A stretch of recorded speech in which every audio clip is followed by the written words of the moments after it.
दोस्तों आज मैं बात करूंगा एक ऐसे दानवीर के बारे में जिसके बारे में भारत के 99% लोगों को नहीं पता होगा। और मैं सोचता हूं कि ऐसे लोगों को भारत रत्न क्यों नहीं मिलता जिन्होंने इस देश के लिए अपना पूरा जीवन ही दे दिया।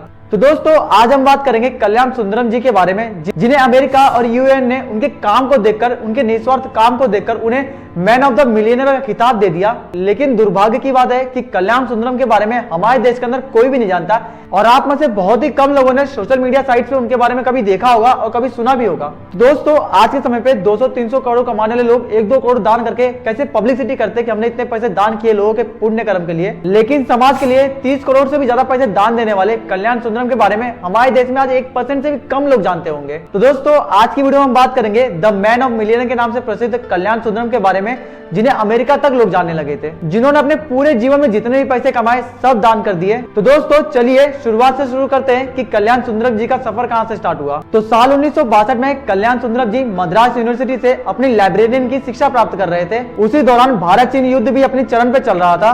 तभी कल्याण सुंदरम जी ने रेडियो पर पंडित नेहरू जी को सुना, जो रेडियो पर अपील कर रहे थे लोगों से कि डिफेंस फंड में अपना योगदान करें। पंडित नेहरू जी की बातों से कल्याण सुंदरम इतने प्रभावित हुए कि मुख्यमंत्री कामराजन से मिलकर अपनी सोने की चैन दे दी। मुख्यमंत्री जी ने उनका सम्मान भी किया, लेकिन कल्याण सुंदरम जी का दिल बहुत नाजुक था, बच्चों की तरह थे, तो गरीबों को देखकर काफी पिघल जाया करते थे। तब उन्होंने फैसला किया कि वो जितने भी पैसे कमाएंगे वो समाज की सेवा के लिए और समाज के लोगों के लिए दान कर देंगे। इसीलिए उन्होंने 35 साल तक कॉलेज के अंदर लाइब्रेरियन की नौकरी की, लेकिन कभी पगार नहीं ली, क्योंकि उनके जो पूरे पैसे थे जो कमाते थे वो गरीब बच्चों की पढ़ाई से लेकर खाने पीने की सारी चीजों के लिए अपने पूरे पैसे दान कर दिया करते थे। अपने खर्चे के लिए कम से कम पैसे बाहर कोई छोटे मोटे काम करके कमा लिया करते थे। और तो दोस्तों उन्हें 35 साल की नौकरी के बाद जब पेंशन मिला 10 लाख रुपए, उन्होंने वो 10 लाख रुपए भी दान कर दिए समाज के लिए। और उसके बाद वो यहाँ पर भी नहीं रुकते, होटल के अंदर वेटर की नौकरी कर वो जितने पैसे कमाते थे वो सारे समाज के लोगों के लिए, गरीब लोगों के लिए हमेशा पैसे खर्चा कर दिया करते थे। और वो छोटी मोटी क्लासेस भी लिया करते थे और गरीबों की हालत को समझने के लिए वो कभी कभी जाके रेलवे स्टेशन पे सो जाया करते थे। और कई बार लाइब्रेरी के स्टूडेंट्स ने भी कहा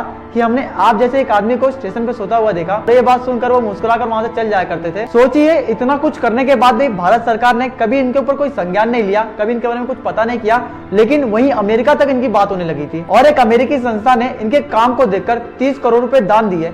इनको 30 करोड़ रुपए जैसे ही मिले, इन्होंने पूरे पैसे समाज के लोगों के लिए, गरीब लोगों के लिए खर्चा कर दिया, उनके एजुकेशन के लिए, उनके खाने पीने के लिए। तो सोचिए इनका माइंडसेट कैसा था। इन्होंने कभी अपना परिवार नहीं बनाया, इस देश को अपना परिवार समझा, हर भूखे को अपना घर वाला समझा, अपने जीवन की पूरी पूंजी लगा दी इस देश के पीछे। तो दोस्तों मैं बस इतना कहना चाहता हूँ कि दान में कोई कितने पैसे देता है वो मायने रखता है, लेकिन कोई अपनी सैलरी का कुछ हिस्सा देता है और कोई अपनी पूरी जिंदगी की पूंजी दे देता है। उन दोनों में बहुत ही फर्क होता है। भले ही 10 करोड़ कमाने वाला एक आदमी 10 लाख रुपए दान दे देता है, लेकिन वहीं पर 10,000 कमाने वाला आदमी अगर पूरी कमाई अपनी दान दे देता है तो आपके लिए कौन सा बड़ा आदमी होगा। लेकिन बहुत दुर्भाग्य की बात है कि ऐसे लोगों को हम नहीं जानते, हम ऐसे लोगों से प्रेरणा नहीं लेते, हमारी किताबों में ऐसे लोगों के बारे में हमें बताया नहीं जाता। दोस्तों कैसा लगा आपको कल्याण सुंदरम जी के बारे में जानकर, कमेंट में अपनी राय जरूर बताना।